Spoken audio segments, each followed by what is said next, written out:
Hi there, my name is Martin. I'm with G Technology and I want to ask you, what's your next project? What's the story? What are you shooting? What cameras are you shooting on? How many cameras are you shooting on? Now, I'm asking all of this because it affects your workflow. Just like a good or bad script affects everything that goes on in front of the camera, a good or bad workflow affects everything that goes on behind the camera. So we're going to break down some of the fundamentals and show you how to save time and money and stress. So here's the specs we were given by production. They're shooting talking head interviews with 3 to 4 cameras, shooting for 3 hours per day over 3 days in 3 different locations. They say there's access to house power, but it is limited, and there's a total number of 10 media cards for all the cameras we're using. Lastly, they've told me they're going to be editing at the end of each day, utilizing that day's footage. Now let's break this down. The first thing they told me is that there is an interview and it looks like a multi-camera shoot, meaning all 3 to 4 cameras are rolling at the same time. Probably limited breaks, so when they call cut, I could have up to 4 full cards to back up and verify. Now, various camera media, as we know, has different read speeds, and ingesting these one at a time could take hours. So by utilizing the G-Speed shuttle in combination with the EV series readers and the EV Bay adapters, you can ingest multiple cards at the same time and severely reduce your total ingest time. And remember, they also mentioned there's limited camera media, so simultaneous ingest is one of the most effective ways to speed up your data management. And in these scenarios, it can really save the day.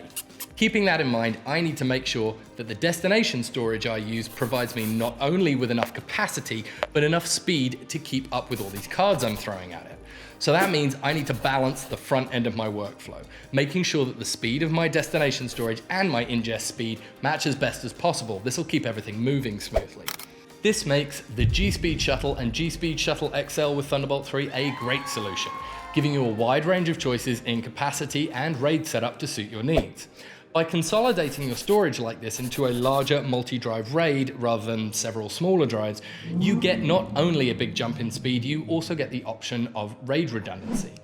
The thing I really like about these RAIDs though is it has an internal power supply, and by consolidating my storage like this, I have a single power cable, and it can really help us on a shoot like this where, as we know, there is limited access to power on location.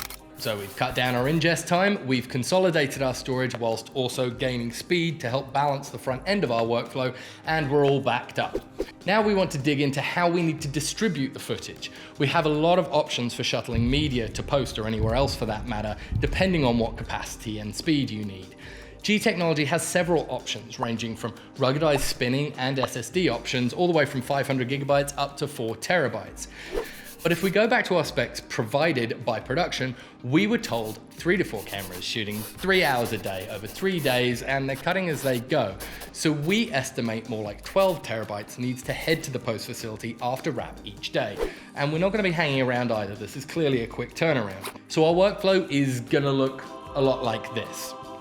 Now, when you lay it out in our workflow map here, you can see our multi-ingest laying down to our first and second Shuttle XL. Then for our third copy, we're using 2 G-Speed shuttles set up in RAID 5. These 2 units will rotate back and forth from the post facility, and the G-Speed shuttle is really perfect for the job. It gives us the speed we need, the safety through the redundancy of RAID 5, plus that Thunderbolt 3 connection means a quick offload once it's there. Now, the last thing I want to touch on is the mobility of your storage. It's not always the first thing you think about, but your storage should be easy to set up, easy to take down, and should be able to travel easily. Anything that's not purpose-made for sound stages and locations and carts and camera trucks and production offices and post facilities, well, it's just not really that mobile, and it means it's the wrong device for the job. So that's a brief overview of the G-Speed Shuttle series and a few great ways it can be configured so that you can speed up and clean up on your next project. For more information, please head to the G Technology website and take a look around. But for now, my name is Martin. I've been talking way too fast, and I'll see you next time.